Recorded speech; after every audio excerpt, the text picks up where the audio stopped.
Shalom, saudara dalam Tuhan, puji nama Tuhan, jumpa lagi dengan saya Juniwan di Juniwan 01 Channel. Saudara dalam Tuhan, ya, saya pribadi saya bersyukur kepada Tuhan. Di mana saya melihat di media hari-hari ini ada beberapa orang ustadz yang gencar membacakan ayat Alkitab di dalam masjid. Dia memperdengarkan suara Injil kepada umatnya. Saudara dalam Tuhan yang luar biasa, di mana melalui beberapa orang ustadz, jamaah-jamaah masjid mendengarkan Injil. Seperti di video berikut, di mana jamaah masjid mendengarkan Injil dari ustadznya sendiri.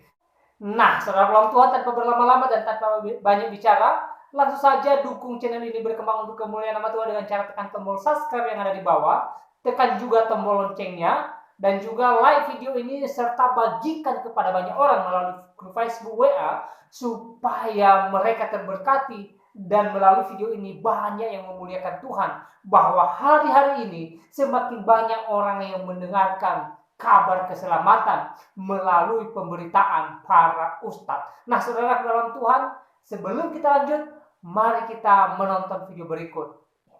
Betulnya seharusnya tercatat dalam semua Injil, tapi ternyata hanya tercantum dalam Injil Matius saja.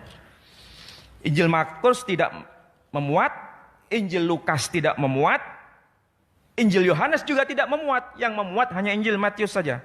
Nah, pada pasal yang ke-27, sebentar saya mau cari.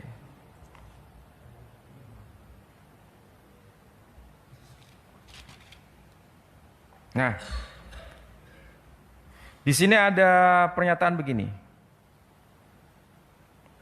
Keesokan harinya, yaitu sesudah hari persiapan, datanglah imam-imam kepala dan orang-orang Farisi bersama-sama menghadap Pilatus. Dan mereka berkata, "Tuan, kami ingat bahwa si penyesat waktu hidupnya berkata, sesudah 3 hari aku akan bangkit.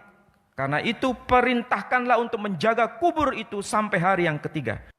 Kalau tidak, murid-muridnya mungkin datang untuk mencuri dia, lalu mengatakan kepada rakyat, ia telah bangkit dari antara orang mati, sehingga penyesatan yang terakhir akan lebih buruk akibatnya daripada yang pertama." Jadi memang ini sudah ada peristiwa besar. Jadi orang-orang Yahudi mengatakan dia itu penyesat. Dan di situ ada peristiwa yang namanya kebangkitan menurut keyakinan Kristiani. Maka kemudian di sini ada ayat yang kedua dari pasal 28. Maka setelah hari Sabat lewat, menjelang menyingkirnya fajar pada hari pertama minggu itu, pergilah Maria Magdalena dan Maria yang lain menengok kubur itu. Maka terjadilah gempa bumi yang hebat, sebab seorang malaikat Tuhan turun dari langit dan datang ke bumi, ke batu itu, dan menggulingkannya lalu duduk di atasnya. Wajahnya bagian kilat dan pakaiannya putih bagian salju. Dan penjaga itu gentar ketakutan dan menjadi seperti orang-orang mati. Kemudian malaikat itu berkata, "Ia tidak ada di sini sebab ia telah bangkit sama seperti yang telah dikatakannya. Mari lihatlah tempat ia berbaring." Nah, kemudian di sini ada ungkapan, "Dan pergilah dan katakanlah kepada muridnya bahwa ia telah bangkit dari antara orang mati." Yesus kemudian bangkit dari kubur dan masuk ke kota Yerusalem, dan orang-orang kudus pun semua bangkit menuju ke kota Yerusalem. Baik, saudara dalam Tuhan, itu videonya, dan dari video tadi kita boleh melihat seorang ustadz yang gencar membacakan Injil Kristus di dalam masjid. Saudara Tuhan, ini luar biasa. Kalau mungkin kita yang datang ke masjid, kita membacakan ayat firman Tuhan, ya pastinya kita ditolak, saudara Tuhan. Tetapi karena ustadznya sendiri yang membacakan Injil di depan mereka, dan mereka mendengarnya langsung dari ustadznya, maka mereka tidak marah. Tetapi mereka dengan senang hati mendengarkan Injil Kristus yang dibacakan oleh ustadznya. Ini, saudara Tuhan, sangat luar biasa, di mana hari-hari ini Tuhan menggerakkan hati beberapa orang ustadz sehingga mereka mau menceritakan Injil, membacakan firman Tuhan, membacakan Alkitab di dalam masjid, sehingga semakin banyak orang yang mendengar Injil.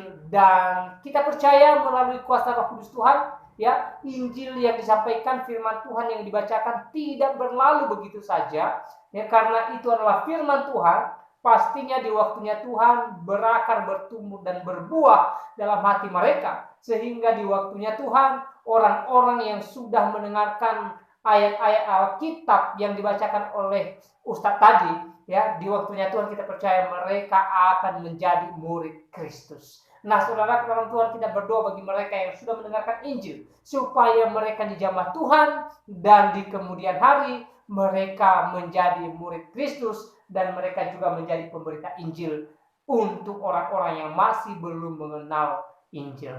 Nah, saudara, dalam Tuhan sekali lagi kita bersyukur kepada Tuhan. Ya, ini sangat luar biasa. Ya, sekali lagi saya katakan, kalau saya mungkin atau saudara yang datang ke masjid lalu kita bacakan Injil, ya tentunya kita ditolak, diusir, saudara, dalam Tuhan. Ya, tetapi karena ustadznya sendiri yang membacakan Injil dan mereka mendengarnya dari mulut ustadznya, saudara, dalam Tuhan, dengan senang hati mereka pun mendengarnya.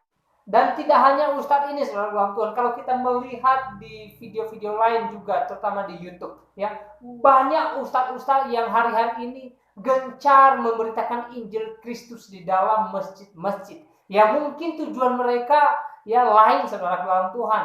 Ya, tetapi lepas dari tujuan mereka, saudara dalam Tuhan, ya Injil sudah diberitakan, Injil sudah diperdengarkan, dan jamaah-jamaah masjid yang awalnya tidak mengenal Injil, belum pernah mendengarkan Injil, akhirnya mereka melihat dan mendengarkan Injil Kristus. Misalnya Ustadz Ahmad Kainama, ya Ustadz Nanda, ya Irene Handono, dan beberapa ustadz-ustadz mualaf lainnya yang gencar menyampaikan Injil di dalam masjid.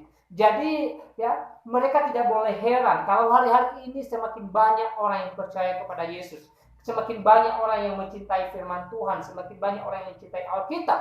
Karena kenapa?